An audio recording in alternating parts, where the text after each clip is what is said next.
지금 삼성의 가전제품 같은 것들, LG의 가전제품 전 세계에 석권하고 있잖아요. 근데 일본은 그런 게 없어요. 그렇게 좋은 제품을 수출할 수 있는 그런 게 없단 말이에요. 일본 중소기업들이 다 내수 기반에서 이제 움직이니까 인구가 계속 줄어들고 임금은 오히려 더 마이너스로 계속하고 그럼 시장이 축소될 거 아니에요. 미래가 굉장히 암울한 거 아니에요. 일본 정부가 중소기업들을 거의 좀비 기업으로 살아남도록 계속 떠받들어주는 측면이 있다는, 통증을 견디게 해서 겨우 살아남도록 한다 이거죠. 그런 측면에서 거의 일본 정부가 중소기업들에게 마약을 주는 거나 마찬가지다. 네, 안녕하십니까. 경제원탑 시청자 여러분, 이명찬입니다. 저는 일본 전공인데 일본에서 유학을 한 10년 했습니다. 오랫동안 일본 정치, 외교 이런 쪽으로 이제 연구를 해왔는데 최근에는 일본 경제에 대해서 반도체, 엔저, 저임금 문제, 현재 일본의 여러 가지 경제적인 난맥상 이런 것들을 열심히 연구하고 있습니다. 최근 일본 경제가 굉장히 지금 또 강세이기도 한데 그거에 대해 평가를 어떻게 내리신지 궁금합니다. 지금 일본이 주식이 많이 오르니까 가장 높았던 버블기 그때의 수치를 능가한다. 그래서 엄청난 호황이다 이렇게 얘기를 많이 하시는데 주식이 오른 건 사실이죠. 많이 올랐고 거기에 대해서 전 세계가 일본이 뭔가 새롭게 이제 변하나 보다 하고 바라보는 시각은 분명히 있습니다. 그런데 이제 그 주식이 오른 데는 몇 가지 이유들이 있어요. 분명히. 몇 가지만 일단 간단하게 말씀드리면은, 첫째, 일본 그 상장회사가 한 3,000개 좀 안팎이라 그러는데요. 거기에서 한 1,800 정도가 PBR 1보다 이하라는 겁니다. PBR 뭡니까? 자기 자산 비율이잖아요. 자기 자산 비율보다 주식 가격이 떨어지는 그런 회사가 1,800개 정도 된다는 거예요. 60% 정도가 자기 자산보다도 그 주가가 더 하락되어 있었다. 그러니까 여기서 이제 도쿄 증권 거래소에서 어떻게 보면 약간 강제적으로 PBR 1 이상으로 만들어라. 그렇지 않으면 퇴출시키겠다. 이런 얘기까지 이제 나오기 시작하면서 어떻게 되겠어요, 그러면? 그 상장사들이 PBR 1 이상으로 올리기 위해서는 회사 여러 가지 경영 개혁도 해야 될 거고 아니면은 자사 주식을 매입하는 수밖에 없겠죠. 그렇게 해서 올리는 수밖에 없겠죠. 이게 이제 전 세계에 알려지면서 일본의 주가는 앞으로 오를 수밖에 없다. PBR 1 이하는 무조건 오를 거다. 그런 생각이 이제 있었겠죠. 거기에 대한 투자들이 많았고, 또 하나는 이제 엔저가 되어가지고요. 제가 여러 번 말씀드립니다. 달러 같은 경우에는 최근 한 30년에 GDP 한 2.5배 정도 찍어냈다고 본다면은 엔은요 한 15배 정도 찍어냈다고 합니다. 그럼 어떻게 되겠어요? 돈이 엄청나게 많이 풀렸죠, 시중에. 그 돈이 다 어디로 가겠어요? 은행에 넣으려니까 이자가 없어요. 그럼 어디로 가겠습니까? 주식으로 가는 거죠. 그래서 그런 부분도 없지 않아 있는데, 또 하나는요, 예를 들어서 엔저가 되면은 해외에서 바라볼 때에 이 주식이 굉장히 싸게 느껴집니다. 과거에 1달러당 100엔, 110엔 했던 그 가격의 주식이 지금은 150엔 가까이 되는, 환산해 보면 달러로 상당히 싸게 느껴지겠죠. 그래서 주식을 사놓으면 좋겠다 하는 것도 있고, 또 하나는요, 그래서 주식이 올라와서 돈 버는 것도 있겠지만 이게 이제 결국 나중에 엔고로 갈 거 아니냐 하는 기대 심리가 있는 거죠. 그럼 엔고로 가게 되면요, 싸게 샀는데 똑같은 가격이라도 엔고가 되면은 가격이 오르는 거예요, 달러로. 그러니까 해외에서 달러로 일본 주식을 많이 샀다, 이렇게 되는 겁니다. 그런데 이제 그 어느 정도 샀느냐 하면요, 버블 때에 그 주식이 폭발했잖아요. 그때 일본 국내 주식이 90% 넘었어요. 해외 자금은 한 10% 채 안 됐습니다. 그런데 이번에 지금 보니까요, 60% 좀 넘어요. 해외 자본이 전체 일본 그 주식 시장에. 그러니까 어떻게 보면 해외에서 많이 구입했다는 거죠. 해외에서 많이 구입한 것 중에는 예를 들면은 워렌 버핏이 일본 주식을 샀다. 그래서 그게 많이 화제가 됐었죠. 그 화제가 됐던 이유가 이제 표를 한번 보시면요, 이때가 90년대 이렇게 거품기 갔다가 이렇게 꺼지면서 이렇게 쭉 이렇게 갔는데, 그때 달러를 보면은 다우 주식은 이렇게 쭉 올라갑니다. 이걸 이제 같은 가치로 놓고 한번 보면 이런 겁니다. 90년대 같이 출발해서 보면은요, 일본 주식은 이렇게 오히려 이렇게 슬 꺼지다가 이제 슥 조금 올라온 거예요. 여기에 비하면 뉴욕 다우 지수를 한번 보세요. 이게 폭발적이죠. 여기에 비하면은 일본이 지금 주식이 가격이 올랐다고 하지만 이 차이 느껴집니까? 이렇게 차이가 난다는 거죠. 그러니까 사실은 니케이 지수가 평균 주가가 많이 올랐다고 하지만 뉴욕 다우지수에 비하면은 정말 미미하다는 얘기입니다. 그러니까 이게 수치로 보면은 너무 지금까지 저평가됐다가 이제 좀 올라가니까 거기에 대해서 와와 하는데 객관적으로 보면은 그렇게 대단한 건 일단 아닌 거고요. 또 하나는 이제 일본 주식이 이렇게 많이 오른 데는 조금 전에 말씀드렸습니다만 해외 투자가들이 많이 투자했다는 거잖아요. 그러면 주식이 오르면 누가 돈 법니까? 해외 투자자들이 돈을 많이 벌겠죠. 또 하나는 상기할 만한 것은 지금 중국이 어떤지 아시죠? 중국이 경제적으로 지금 엉망이지 않습니까? 그래서 주식이 한 몇 년 동안 계속 내렸어요. 그러다 보니까 중국에 투자했던 돈들이 다 다른 세계로 빠져나가는데 물론 미국으로도 많이 가지만 일본으로도 많이 들어왔어요. 이제 이 돈이 어떤 돈이냐 하니까 이제 중국 입장에서는 이 현금이 빠져나가는 것에 대해서 나중에 통제를 가할 수도 있다는 겁니다. 저게 법적으로 근거가 없다는 겁니다. 그래서 이제 지금은 어떻게 해서 일본 주식으로 돈이 많이 들어와 있지만 중국 정부가 저걸 강력하게 규제를 한다. 이랬을 경우에는 순식간에 돈이 빠져나갈 가능성이 있어요. 그런 측면에서 보면은 오늘 갑자기 주식이 한 군데서 막 돈이 빠져나가기 시작하면은 이 도미노 이룰 가능성도 있단 말이죠. 그게 왜 그러냐니까 지금까지 주식이 이렇게 계속 오르기만 하다가 어느 정도 고지점을 찍었다 느껴지는 순간 또 한번 출렁하면서 빠져나갈 가능성이 있다는 거죠. 이제 그게 지금 염려스러운데 그 부분은 그게 기폭제가 될 수 있는 게 중국에서 빠져나오는 돈이 그럴 가능성이 있다. 그래서 중국이 돈에 대한 움직임을 상당히 주시해 봐야 한다 이런 얘기도 있습니다. 최근 임금을 인상하는 흐름으로 일본도 가고 있는데요. 일본이 임금을 인상을 하면 전체적으로 소비도 좋아지고 일본 경제가 선순환하는 거 아니냐라는 분석도 있습니다. 이 부분에 대해서 어떻게 보시나요? 그러니까 이제 물가가 오르잖아요. 오르니까 임금도 오른다. 물가가 3% 오르면 임금이 3.5% 오르면은 선순환이 되겠죠. 돈이 많이 생겨서 이제 소비가 진작이 되겠죠. 그러면 소비가 진작되면은 회사가 돈을 벌게 되고 회사가 돈을 벌게 되면은 직원들에게 임금을 올려주고 이게 선순환인데 지금 현재의 모습은 어떤 거냐면은 물가는 4%에서 최근에 3%까지 이제 조금 주춤했습니다만 이 정도 물가가 계속 이어지고 있는데 자, 그런데 임금은 어떠냐? 임금은 대기업의 입장에서는 한 3.6% 작년에 올해는 한 5. 몇 % 될 거예요. 그 5% 좀 넘어갈 수도 있다고 이제 그렇게 얘기 나오는데 대기업 입장에서는 충분히 그럴 여유가 있고 능력이 된다고 봅니다. 문제는 이 중소기업들이에요. 중소기업은 사실상 한번 보세요. 대기업은 주로 수출을 많이 하잖아요. 수출을 하는데 거기에서 이제 이득을 많이 보는 거죠. 엔즈로. 그런데 대기업들 사실은 해외 자본 투자를 많이 했잖아요. 그게 이제 거기에서 돈을 많이 버는 거예요. 그러니까 어쨌든 대기업 입장에서는 수익이 많이 나니까 직원들에게 임금을 충분히 올릴 수 있는 여력이 되죠. 자, 그런데 중소기업은 어떠냐면은 수출해서 돈 버는 기업이 아니란 말이에요. 대체로 다. 국내 시장을 향해서 기업을 하는데 중소기업 입장에서는 자, 엔저가 되니까 어떤 일이 발생하느냐. 해외에서 원자재라든가 에너지 수입을 해오면은 이게 가격이 높아지는 데다가 엔저가 되니까 이중으로 가격이 높아져요. 그러니까 이제 원자재나 해외 에너지 가격이 폭등을 함으로 인해 가지고 그게 이제 국내에서 물품을 만들면 거기 가격이 이전될 수밖에 없는 거죠. 그래서 물가가 좀 많이 올랐단 말이에요. 자, 그러다 보니까 물가가 오른 이유가 뭐냐? 해외 원자재 가격이 폭등해서 물가가 올랐다.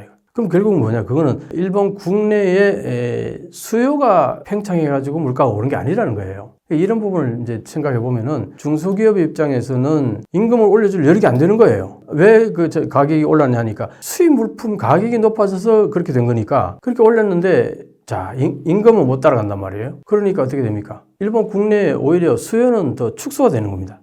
그러다 보니까 선순환이 아니라 악순환이 되는 거죠.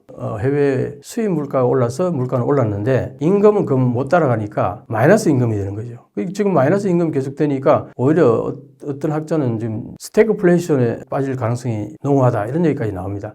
물가는 오르는데 오히려 경기는 하락하는 이 스태그플레이션 아주 안 좋은 거잖아요.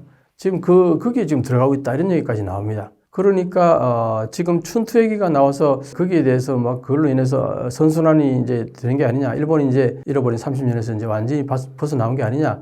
한동안 한국에서 그런 얘기도 많았고 평가하고 또 제 같은 사람이 일본 경제에 좀 부정적인 얘기를 좀 얘기하면은 내가 꼭 무슨 발목 잡는 듯한 은사를 하는 것처럼 댓글 다시는 분들도 있는데 이게 팩트예요. 팩트를 이제 말씀드리는 거고 그래서 이게 물가하고 임금하고 관계를 놓고 보면은 결코 이게 선순환이 아니라 오히려 악순환이다. 그런 부분이 지금 현재 진행되고 있다는 거죠.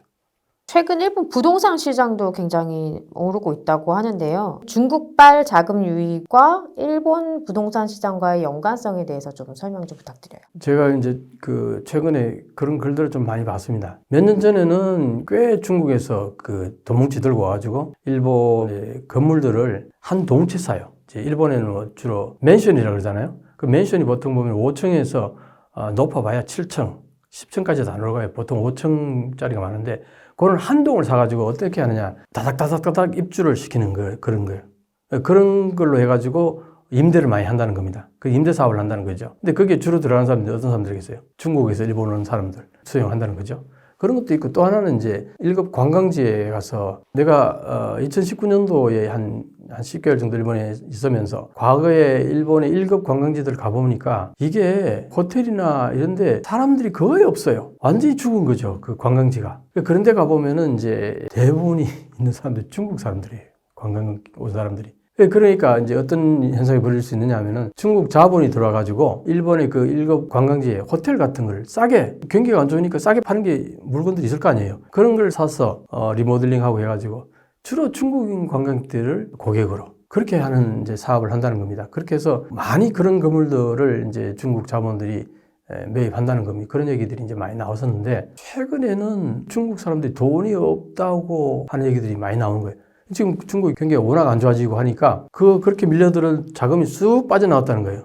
더 이상 안 들어온다는 거죠. 빠져나가겠다기보다는. 그래서 지금은 중국이 오히려 돈 많았다고 하는 사람들에게 얘기 들어보면 다 돈이 없다는 소리밖에 안 들린다는 거예요. 그런 흐름이 이제 한번 지나갔는데 그러면 일본의 부동산이 오르는 이유는 뭐냐? 그것도 이제 시골이나 지방으로는 거의 안 오르는 거고, 뭐 그건 한국도 마찬가지입니다만 도쿄에서 이제 그것도 아주 좋은 지역만 이제 가격이 급상승하는 이런 것들이죠. 거기는 대부분 여전히 역시 이제 엔저로 인해서 엔화가 돈이 많이 풀리니까 그게 다 이제 부동산으로 간다는 거죠. 부동산이나 주식으로. 지금 이제 부동산과 주식 가격이 막 오르는 이유는 결국 엔저 현상에 더불어서 엔화를 마구 찍어내니까 그 돈의 양이 많아져서 그쪽으로 흘러 들어간다. 이제 그런 얘기인 거죠. 현재 슈퍼엔저가 계속 지속되고 있는 이유랑 이러한 슈퍼엔저가 일본 경제에 미치는 좋은 점과 나쁜 점을 조금 나눠서 설명해 주시면. 일본이 왜 금리를 마이너스 금리까지 낮췄을까요? 사실 마이너스 금리는 일본 은행이 가지고 있는 전체 자산의 한 5% 정도밖에 안 된답니다. 나머지는 제로 금리인데 대부분이 제로 금리에 해당되는데 그럼 그걸 왜 그렇게 금리를 낮췄느냐?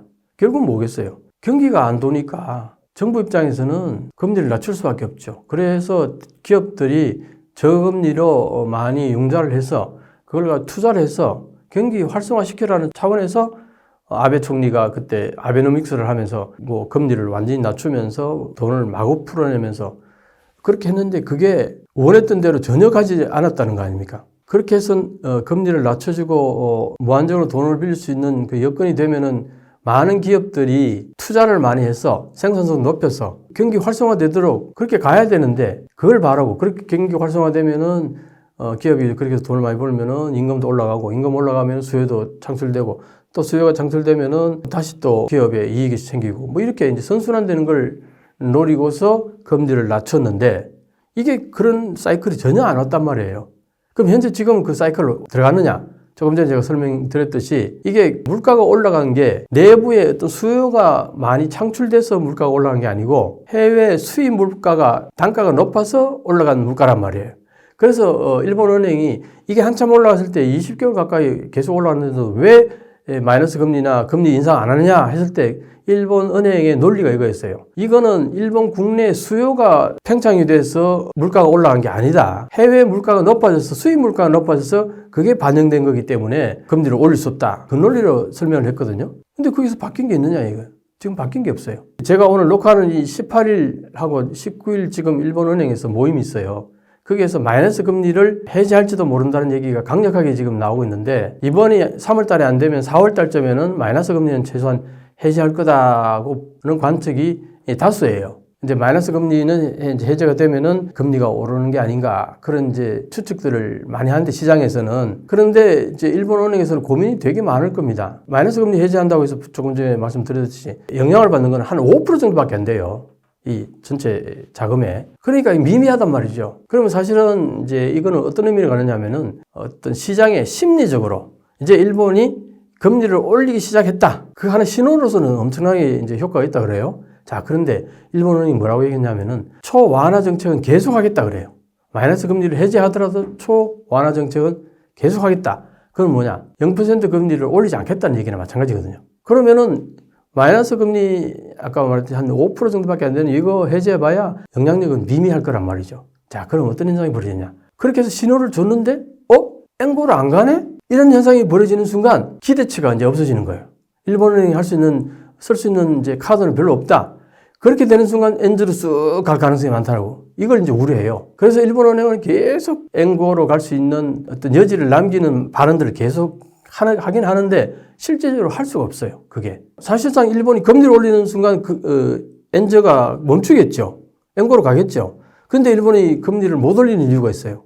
결국 엔저를 계속 유지하고 싶은 거죠. 엔저를 유지하고 싶은 마음도 있고 또 하나는 금리를 못 올리는 이유가 있고 이 두 가지가 겹치고 있어요. 그래서 어떻게 보면은 일본이 지금 계속 엔저가 지속된다고 이제 볼 수 있는데 사실 뭐 엔저가 지금 150엔대 148엔, 149엔, 150엔 왔다 갔다 하는데 요걸 엔저라고 볼 건지 정상으로 볼 건지는 이제 나중에 두고 보면은 그때가 정상이었다고 얘기할 수도 있을지도 몰라요. 그런데 어쨌든 몇 년 전에 1달러당 105엔, 110엔, 막 120엔 요 사이 왔다 갔다 하던 거기에 비하면 지금 분명히 엔저지요. 근데 이 엔저가 지금도 계속 유지되는 이유는 방금 말씀드렸듯이 일본 정부의 입장에서는 경기 활성화시키기 위해 가지고 엔저로 쭉 갔던 거 아니에요. 돈을 마구 풀면은 당연히 엔저가 되죠.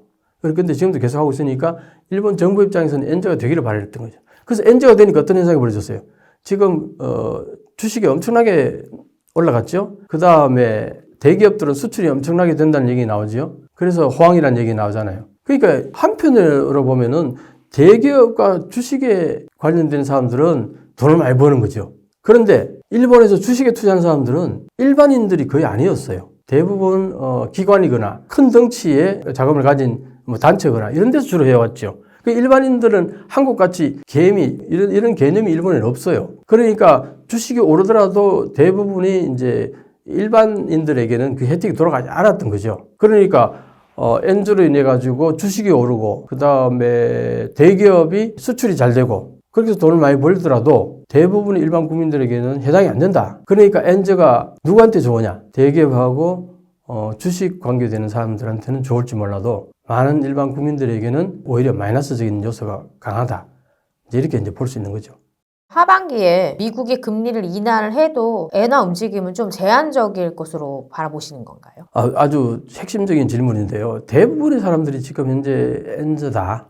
이거는 과도한 엔저다. 곧 엔고로 갈 거다. 거기에다가 많은 사람들이 엔화를 사두고 환율 차로 이제 돈을 벌겠다는 생각들을 많이 하는데 지금 일본에서 계속 그 분석가들이 나오는 얘기가 이거예요. 미국의 금리가 내리고 일본의 금리가 올라가면 과거에 120엔대로 돌아갈 거냐? 천만의 말씀이에요. 그럼 130엔대로 돌아갈 거냐?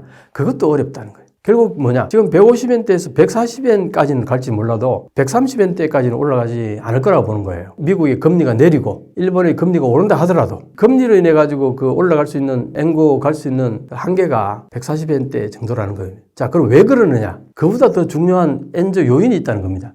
그게 뭐냐니까 무역 수지라는 얘기예요. 한마디로 말해서 어떤 나라가 수출을 많이 하게 되면은 화폐 가치가 높아져요. 근데 적자가 계속 나면은 화폐 가치가 떨어져요. 수출이냐 수입이냐 이건 달러하고 관계되잖아요. 수출을 많이 하면 달러를 많이 벌어 들어오니까 그 달러가 여유가 있으니까 그걸로 이제 내 화폐를 사면은 내 화폐 가치가 올라간다. 이런 얘기인데 내가 가진 이제 달러가 별로 없으면 내 돈 가지고 달러를 사야 되니까 내 거는 파는 거고 달러는 사는 거잖아요. 그러면 이제 내가 가지고 있는 화폐는 가치가 떨어진단 말이에요. 자, 그런 측면에서 보면은 현재 일본의 무역 수지 이런 것들을 보면은 지금은 무역 적자 쪽으로 가는 경향이 있고 그래서 전체 경상 수지에 보면은 여기서 이제 보시면은 일본의 경상 수지를 보게 되면요. 이 무역 수지는 요게 이제 0보다 위니까 여기 다 흑자지요. 여기까지 흑자다가 여기 좀 잠시 적자로 왔다가 다시 흑자고 2022년, 23년도가 완전히 적자였죠. 그다음에 서비스 수지가 이게 많이 이게 적자입니다. 그다음에 제1차 소득 수지가 이게 이제 굉장히 많은데 제1차 소득 수지가 뭐냐? 요게요. 과거에 엔고일 때에 일본의 대기업들이 대부분 해외 투자를 했어요. 해외에다 공장을 짓고 해외 투자를 많이 하는 거예요. 거기에서 벌어들이는 돈을 제1차 소득 수지라고 합니다. 그게 지금 제일 많다는 거죠. 그래서 일본은 무역에서는 적자가 나더라도 제1차 소득 수지가 워낙 많기 때문에 경상수지로 보면 흑자다. 이런 얘기를 하죠. 그래서 이제 일본이 요즘 적자가 많이 나기 때문에 엔저로 갈 거다 그러면 에이 무슨 소리? 해외 자본을 인해서 엄청나게 돈을 벌어들이기 때문에 일본이 적자를 갈 리가 없다. 이렇게 얘기를 하는 사람들 많아요. 그 말이 맞긴 맞는데 이제 문제는 뭐냐? 경상수지의 실적은 적자에서 겨우 흑자다. 자, 여기서 보면은 요 파란 선이 이게 경상수지를 나타내요. 여기 보면 20조 엔으로 이만큼 이게 흑자가 난다는 얘기죠. 최근에도 20조 엔. 그런데 여기 이제 주황선을 보면은 요게 현금 흐름으로 봤을 때 이만큼 흑자이지만 여기서부터 이게 적자인 거예요. 현금 흐름을 보면은. 여기 다시 흑자로 갔다가 2022년, 2023년 적자잖아요. 이게 뭐냐니까 해외 투자한 돈은 재투자되고 거기서 벌어진 달러가 국내로 안 들어온다는 거예요. 그 달러가 국내로 다 들어가지고 그 돈이 다 임금 지불하고 뭐 일본에서 뭐 하는데 엔화를 다 사야 엔화 가치가 올라가는데 해외에 있는 달러가 국내로 안 들어온다는 거예요. 한 30% 정도밖에 안 들어온답니다. 그걸 빼면은 주황색 선이 이게 이제 현금 흐름으로 봤을 때 경상수지라는 거예요. 그래서 이 경상수지가 계속 적자가 되면은 엔저가 계속 되는 거죠. 이게 되게 중요한 얘기라는 겁니다. 그래서 이게 일본이 지금 구조화된다는 얘기인데, 자, 그럼 왜 이렇게 해외에서 그렇게 돈을 많이 벌어들인데도 불구하고 적자가 많이 나느냐, 현금 흐름으로. 직접 투자와 정권 투자. 과거에는 정권 투자가 많았기 때문에 정권 투자는 어떠냐? 내가 해외 정권 투자해 놓으면 이자가 딱 생기면 바로 그게 달러로 바로 내한테 들어오잖아요. 그럼 100% 다 들어오는 거예요. 그 해외 투자했던 돈에서 이자가 생기고 그 이익률 배당이 내한테 통장으로 바로 찍혀 들어오는 거예요. 그러니까 100%다 현금이 들어오는 거잖아요. 그래서 그게 이제 경상수지에 그대로 적용이 되는데 지금은 이게 직접 투자가 많아진다는 거예요. 주황색 보면 직접 투자가 많아지는 것은 방금 얘기했듯이 해외에 직접 투자해서 거기서 이익이 생기더라도 한 70%는 다시 그게 재투자된다는 거예요. 돈이 안 들어온다는 거예요. 이게 이제 현금 흐름을 봤을 때 경상수지에서 적자가 되는 하나의 큰 흐름이 된다는 거고요. 그 다음에 기타 서비스 수지가 계속 적자로 가는 겁니다. 기타 서비스 수지가 뭐냐 하니까 이렇게 보면 보험연금 서비스, 금융 서비스, 돈 관련되는 서비스, 일본에서 해외 보험회사라든가 이런 데 이제 거기다 돈을 많이 넣는다는 얘기예요. 그래서 실제로 현금들이 해외 어떤 기업들로 많이 빠져나간다는 이게 이제 서비스 수지라는 겁니다. 여기에서 적자가 굉장히 많고 결정적인 거는 이 디지털 적자라는 거예요. 여러 번 제가 말씀드리는 건데 이 디지털 적자가 계속해서 이 저작권 사용료라든가 동영상 음악 배포라든가 통신 컴퓨터 정보 서비스, 전문 경영 컨설팅 서비스 이런 것들이 다 가팜에 여기에다가 일본이 지불하는 돈 이게 4.7조 엔 작년만 해도요 5년간 약 2배로 늘어났다는 거예요. 이게 그래프를 보시면 계속 적자 방향으로 내려가잖아요. 이게 왜 그러냐 하니까 일본이 아날로그 사회라고 얘기 많이 하잖아요. 아날로그 사회다 보니까 이제 디지털 사회로 바꾸기 위해서 이렇게 많은 돈을 투자하는데 이게 쉽게 가지가 않는 거예요. 일본 사회 그 엄청난 아날로그 사회를 디지털로 바꾸려면은 사실 디지털청이 만들어졌어요, 일본에서. 그 디지털청이 기능을 제대로 해야 되는데 지금 거의 2년 정도 됐는데 기능을 제대로 못하고 있어요. 그러니까 사회 전체가 한꺼번에 일사불란하게 디지털로 확 바뀌어야 되는데 이게 안 되니까 곳곳에서 파편적으로 미국 회사에다 돈을 지불하는 이런 형식이 돼버리니까 여기에 디지털 적자가 엄청나게 발생한다는 겁니다. 일본에 뭐 좀비 기업이 많다라고 하는데 금리 인상을 만약에 일본이 하더라도 적극적으로 올리지 못할 거다라는 분석이 있습니다. 지금 그래서 이제 일본이 금리를 못 올리는 이유가 있어요. 제일 큰 거는 일본 정부가 국채를 너무 많이 찍어냈는데 금리가 올라가는 순간 이자 지불해야 될 게 너무 엄청나진다. 그 다음에 일본은행이 안고 있는 국채도 엄청나잖아요. 거기에 플러스 뭐가 있냐니까 돈을 은행에서 빌려다가 집 지은 사람들, 일본에는 전세가 없잖아요. 전세가 없다 보니까 월세가 굉장히 비싸게 느껴져요. 그러다 보니까 웬간하면은 은행에서 돈을 빌려다 자기 집을 지어요. 그게 이제 변동금리를 해서 굉장히 싸게 처음에 출발했거든요. 만약 이제 금리 올린다 그러면은 이제 큰일 나는 거예요. 이제 금리를 올리는 순간 일본 은행이. 그래서 금리를 올렸을 경우에 제일 피해를 많이 보는 게 돈 빌려서 집 지은 사람이라는 얘기도 있고 또 하나는 이제 지금 중소기업들이 좀비 기업들이 많다는 게 이 좀비 기업들이 왜 많으냐 하니까 일본에서 1964년도인가 중소기업진흥법인가 이걸 만들었어요. 그때 이제 결국은 뭐냐니까 중소기업을 퇴출시키지 않고 웬간하면은 살아남도록 정부가 서포트해주는 그런 취지의 법이에요. 그 배경은 뭐냐니까 해외 자본이 들어오도록 오픈시키는 그 과정이 있었어요. 일본에서. 그 과정 속에서 이제 만약에 그 자본들이 쏟아져 들어와가지고 대기업에서 집단 해고가 많이 생긴다. 그걸 가정해서 그랬을 경우에 중소기업에서 그 흡수할 수 있도록 그 중소기업 진흥법 같은 그런 개념의 법을 만들었어요. 그러니까 이제 웬간하면 중소기업이 살아남도록 하기 위해서 만들어진 법이에요. 근데 이 법이요, 지금까지 쭉 이어져 오면서 기업 수가 엄청나게 늘어난 겁니다. 그런데 보면은 사장 한 사람의 직원들이 뭐 4-5명 정도 되는 이런 기업들이 굉장히 많다는 겁니다. 엄청나게 많아요. 이 기업들은 통계치를 보니까 61.7% 정도가 이익을 남기지 못하는 기업이라는 거예요. 중소기업 중에서. 그럼 이 기업들은 그동안 어떻게 버텨왔느냐? 은행에서 거의 금리를 지불하지 않고 이자를 지불하지 않고 돈을 빌릴 수 있고 그러니까 그걸 가지고 활용하면서 버텨왔는데 이게 이제 이자 올라가는 순간 이게 견디지를 못한다는 거죠. 그래서 그 중소기업들이 그동안 완전히 금리가 제로인 상태에서 자금 융통할 수 있는 그런 어떤 여력이 있었기 때문에 큰 이익을 남기지 않더라도 버텨온 그런 부분이 있다는 거죠. 그리고 또 정부에서 어느 정도 이렇게 보조를 해주고 이런 것들도 굉장히 많았어요. 이 중소기업에 대해서. 그러니까 그렇게 해왔는데 이제 그게 무너지게 된다는 거죠. 그렇게 되면은 대부분이 그거는 뭐 무너진다고 볼 수 있겠죠. 자, 그런데 무너지면 일본한테 좋을까요? 나쁠까요? 어떤 의미에서는요, 긍정적인 측면도 있습니다. 좀비 기업들은 빨리 쓰러지는 게 오히려 건강에 도움이 돼요. 거기서 쓰러지면 거기에 있는 인재들이, 거기에 있는 직원들이 사실은 지금 일본이 인재난이거든요. 그러니까 그런 기업들에 있던 직원들이 다른 데로 가서 더 활발하게 활동을 하게 되면은 오히려 생산성을 높일 수 있는 그런 긍정적인 측면도 있기 때문에 좀비 기업이 마구 쓰러진다고 해서 꼭히 부정적으로 볼 것만은 아니다. 다만 어쨌든 많은 좀비 기업들이 쓰러질 거다. 그 부분은 얘기할 수 있죠. 일본이 많이 경기가 살아나고 있지만 저성장 국면이 지속되고 있고 한국도 지금 저성장 국면을 진입한 상태인데 일본 경제와 한국 경제 비슷한 점과 다른 점이 있다면? 일본은요, 내수 위주라 그러잖아요. 지금 뭐 대기업은 뭐 사실은 엔저로 인해서 돈을 많이 벌린다 그러는데 그 대부분 다 해외 기업들이 돈 벌어요. 해외 자회사들이 돈 벌어요. 그러니까 일본 내에서 돈을 벌어가지고 거기에서 고용이 창출되고 확장되고 이런 측면이 별로 없어요. 대기업들이 그렇게 호황이 되더라도. 그럼 결국은 일본 중소기업들이 다 이제 내수 기반에서 이제 움직이니까 그 내수라는 게 일본이 인구가 계속 줄어들고 아까 말했듯이 임금은 오히려 더 마이너스로 계속하고 그럼 시장이 축소될 거 아니에요. 이게 아주 확장을 될 가능성이 별로 안 보이는 거예요. 미래가 굉장히 암울한 거 아니에요.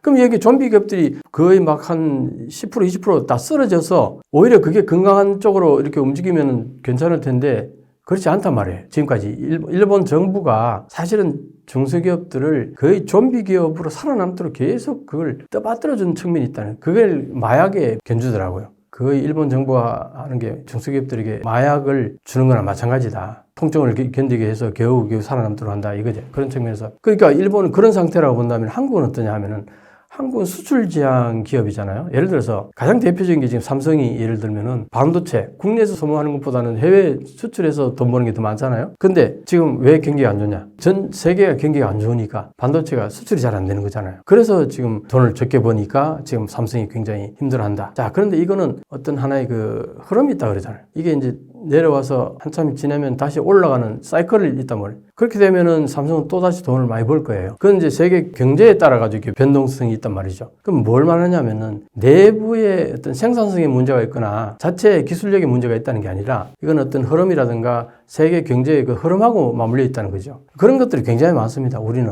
예를 들면은 뭐 지금 삼성의 예를 들어서 가전제품 같은 것들, LG의 가전제품 어떻게 보면 전 세계에 석권하고 있잖아요. 그런데 그게 업적이 나쁘다는 거는 전 세계 경제가 별로 안 좋으니까 수출이 덜 되는 건데 전 세계 경제가 좋아지는 순간 수출은 될 거 아니에요. 그럼 왜냐? 좋은 제품을 가지고 있다는 거예요. 있는데 시장이 지금 안 좋으니까 돈을 우리는 못 버는 거잖아요. 근데 일본은 그런 게 없어요. 그렇게 좋은 제품을 수출할 수 있는 그런 게 없단 말이에요. 다 국내용이란 말이에요, 대부분. 그 차이가 이제 분명히 있는 거죠. 예를 들면 우리는 뭐 또 그 외에도 조선 같은 것들도 지금 뭐 한국의 조선이 지금 3년치 이미 다 수주를 다 받아놨다 그러는데 이익을 이제 얼마나 남기느냐 그 문제는 있긴 한데 전 세계가 한국의 조선업을 최고로 친단 말이에요. 지금 미국의 분함도 지금 한국에서 만들 가능성도 상당히 지금 내비치고 있고 그렇게 보면은 우리 기술력이라든가 이런 어떤 생산력은 충분히 갖춰져 있다는 거죠. 세계 경제하고 우리는 밀접하게 맞물려져 있기 때문에 세계 경제가 좋아지면 우리는 급상승한다는 거죠. 그런 차이가 이제 일본하고 분명히 있는 거고, 또 하나는 이제 예를 들어서 우리 같은 경우는 일본하고 다른 게 극명하게 다른 게 디지털화 되어 있다는 거. 일본은 아날로그 사회잖아요. 이 디지털화 되어 있는 거는 전 세계가 디지털화 되어 있기 때문에 그게 어떻게 세계 기준하고도 우리는 제품들을 맞춰서 나간단 말이에요. 그러니까 일본은 수출 제품이 별로 없어요. 그런데 거기에 비해서 우리는 수출 부분이 많다. 그래서 세계 경제가 어느 정도 활성화되고 좋아지는 순간 우리는 급상승할 가능성이 많다. 그 중에 대표적인 게 중국이죠. 중국이 지금 저렇게 헤매고 있으니까 우리가 과거에 일본에게 수출하는 액수와 미국에 수출하는 액수를 합해도 중국에 수출하는 액수에 못 미친다 그랬잖아요. 그랬던 게 지금 완전히 곤두박질 쳐 있으니까 지금 한국이 이렇게 어렵고 힘든 거잖아요. 근데 중국이 계속 저렇게 오래 갈까? 물론 당장 뭐 회복은 안 된다 하더라도 분명히 중국도 어느 정도 회복할 거란 말이에요. 그때는 또 한국 경제가 중국의 수출을 또 많이 하게 되면은 그건 금방 또 살아날 수 있다. 그런 차이는 분명히 있다고 봅니다. 일본하고 중국하고.